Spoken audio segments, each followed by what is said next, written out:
This is 77%. Am I making too much of the fact that his approval rating among Republicans seems to be not cratering, but tumbling? Jump ball.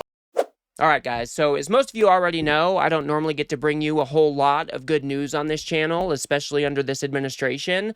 But I would say over the past couple of months or so, things might be starting to change a little bit, because Donald Trump and his administration, well, they're only becoming more and more unpopular. Now, of course, it's not just good enough that his popularity continues to decline. We also want to see improvements as far as popularity on the Democratic side, especially as they try to mount a true opposition to the insanity in the White House. But that's actually kind of what I want to talk about with you today, because we are now starting to see more and more numbers that are leaning in the Democratic direction that could portend good things for the 2026 midterms. Of course, with the caveat that we have free and fair elections. So let's go ahead and take a look now at how people are now self-identifying their party affiliation. And then I want to show you some new polling that looks like Donald Trump is at his all-time low as far as approval rating goes. If you guys do appreciate my work and want to support the show, please do remember to subscribe. Some new polling just out was really eye-popping to me. It was shocking to me, John, and it comes down to party identification. Do you identify as a Democrat or as a Republican? And traditionally speaking, this is a metric that has been quite telling of elections, and we'll get into that a little bit. Party ID margin, Dem versus Republicans. Specifically, I'm talking about Gallup. Back in Q1 of 2025, it was a tie. Look at how much Democrats have gained on this metric, according to Gallup. Their latest metric, Democrats are ahead by 7 points. That is a 7-point movement to the left. I looked at some other pollsters as well to see if there was similar movement. Among Quinnipiac, it was +1 Republican. And you can see, again, movement to the left, Democrats +3. You know, last year, going into the 2024 presidential election, that was the rare time in which Republicans actually held a lead in Gallup's party ID measure. That Republican lead is no more. Adios, amigos, eliminated. Now Democrats ahead by 7 points, at least according to Gallup. And this is when pollsters call and ask you for your party. Basically, this is self-reporting of what party you're in, and now you're seeing this 7-point swing in what people are saying in this. Yeah, guys, so this is really good news. And you might be asking yourself, why does this really matter? Why does it matter how people self-identify as far as party affiliation goes? And I kind of want to give you my take on it, because I think the Democrats have a couple things going for them right now.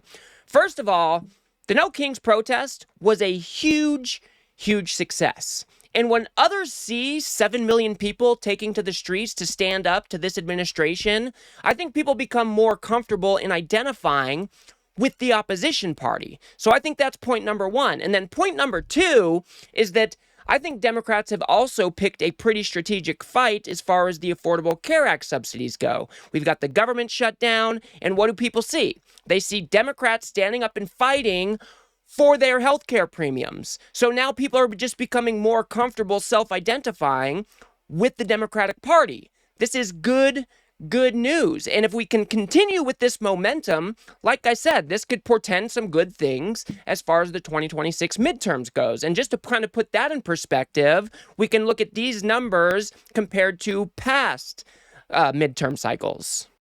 And historically, what does that mean? Yeah, okay. What does it matter when Democrats have a lead on party ID at this particular point in midterm cycles? Well, I want you to take a look back at some past midterm cycles. Okay, right now we got the Democrats ahead by 7.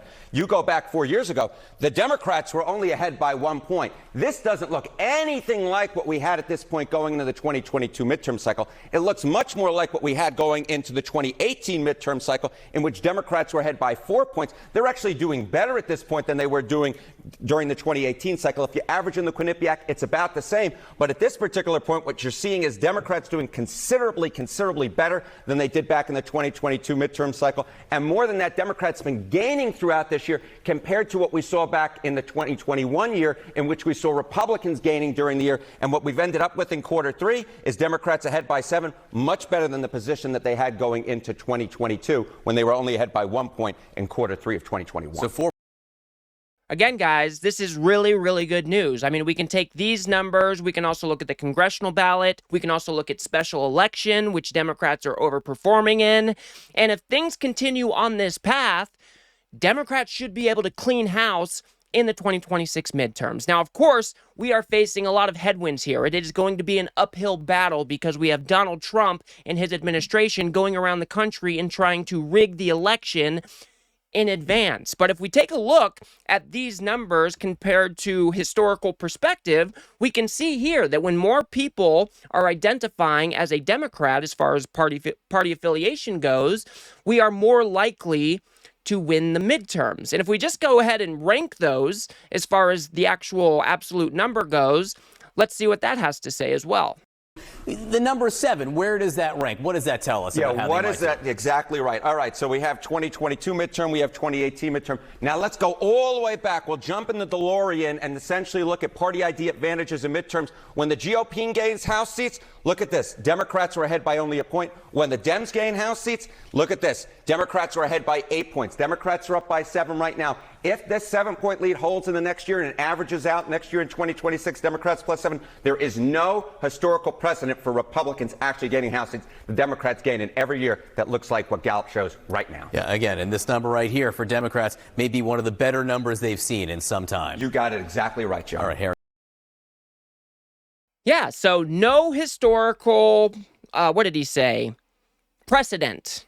If Democrats are up this much as far as party affiliation, party ID goes, there is no historical precedent that they don't win the House. Now, of course, 2025, 2026, it is going to be a whole new battlefield. Like I said, we've got Donald Trump out there trying to rig the midterms in advance. They are trying to redistrict all over the place. We've got the Supreme Court right now, which is hearing something about the Voting Rights Act, which could flip 19 or between 15 and 20 seats in the Republican direction. So I'm not saying that this is going to be easy, but if we take these numbers and we look at them from a historical viewpoint, we can see that this is the direction that we want to be. And we should be able to continue on with this momentum as Donald Trump becomes more and more unpopular. I mean, this is just what happens when you've got an administration who doesn't seem to care about Congress at all, don't seem to care about what the courts say.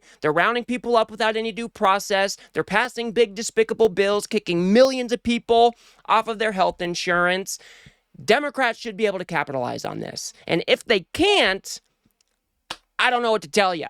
I mean, I think they are doing a really good job in this government shutdown fight. Like I said, the healthcare subsidies is a overwhelmingly popular thing that people enjoy in this country. So for them to pick this issue at this time, I think it was the right call. I think it was a strategic call, and they just need to keep up the fight. Now, as far as Donald Trump's approval rating goes, guys, like I said, we continue to see it decline. But this new poll out from NORC, I believe it was, shows him at an all-time low. The Trump is at the lowest approval of his presidency. I think the newest number, the one Sarah just talked about, he's at 37%, and that's after bouncing about 20 points up for his work in the Middle East last week. This is an all-time low approval rating, 61% disapprove. He's underwater, I think, more than 20 points on the economy, close to 20 points on immigration, and yet they all still seem to be lining up to capitulate. So check that out, guys. A 37% approval rating.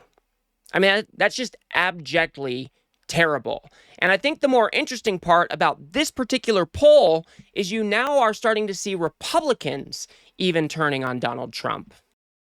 I want to focus on Trump's approval rating among Republicans. I always say Donald Trump does not care about the overall approval rating. He cares about his standing with Republicans. And I want people to focus in on 77%. Yeah.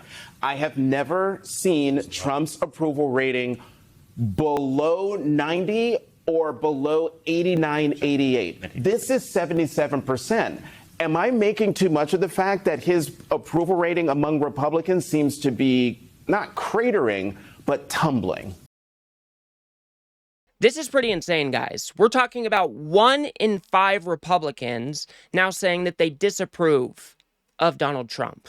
And like, I don't remember this guy's name who just presented this information. Like he was saying, this really doesn't have a whole lot of historical precedent. Normally, Donald Trump has super high approval ratings among Republicans. And if you've got people being picked out of that coalition, no longer supporting what this president is doing, that is a really good sign. That is a really, really good sign. Now, of course, none of this matters, guys, if we don't get out there and vote. None of this matters if we do not put in the work now to win the 2026 midterms. And of course, not to be too doomer-pilled, but none of this matters if this administration is just going to straight up try to rig the midterms in advance. Now, I'm not going to say it doesn't matter at all. I do think that we can turn out in overwhelming numbers to overcome those obstacles. What I am more fearful of is this administration trying to deploy the National Guard or the military or doing something crazy as far as on voting day goes. That is my number one fear as of now, but we cannot let that deter us. We have got to keep this, we got to pick this momentum up. We have to keep it going. We have to continue to make the case that Democrats are the actual ones that know how to govern in this Congress. And we have to continue to point out all of these oversteps by this administration. I mean, nobody likes when their neighbors are being rounded up off the streets without any due process at all. And then a lot of the times, these people are being sent to countries where they have never been before. I mean, that is just absolutely insane. Nobody likes people being summarily executed off the coast of Venezuela. That is absolutely insane. So again, guys, these numbers are pointing in the right direction. The trend is heading in the right direction. Donald Trump's approval rating continues to crater. It is going to, I believe it is going to continue to decline, and I think he will become more and more erratic. But this is a good sign. I will say, this is a good sign. And we need to take these numbers. We need to not be complacent with them. We need to make sure that we are putting in the work now to win those 2026 midterms. But every once in a while, guys, I just like to bring you a little bit of good news. Personally, for me, I need it too. With all of the chaos going on in this country right now, sometimes it's really nice to see these little glimmers of hope. So I want to know what you guys think. Do these numbers matter at all? Does Donald Trump's approval rating matter at all? He doesn't seem to be too responsive to his approval rating this time around, which is not great. But like I said, guys, we can build on this momentum. We can turn up in overwhelming numbers and take back that House to shut this administration down. That is our best hope, and that should be our number one focus until the 2026 midterms. So I will leave it there for now, guys. If you guys got anything out of this video, please do remember to smash that like button and subscribe. Maybe share with a friend or two. I'd very much appreciate that. We've got to build something here on the left that pushes back against this right-wing media ecosystem that just launders all of this terrible behavior for the Trump administration day in and day out. So if you do like what I do here, please do remember to smash that subscribe button. If you guys want to go a step above and beyond that, you can actually help me produce these videos by becoming a member right here on YouTube for as little as $3 a month, or you can head over to politiscape.substack.com where you can have my content delivered directly to your inbox every single day without the doom scrolling, without the algorithms. And the cool part about Substack is I actually own the data over there, which means if Trump starts to go after these platforms, at least I will have a way to reach you guys. So subscribing over on Substack is a huge, huge win for me. And until next one, guys, everybody keep your chin up. Let's build on this momentum. Let's not be complacent, and let's win these 2026 midterms. I'll see you on the next one.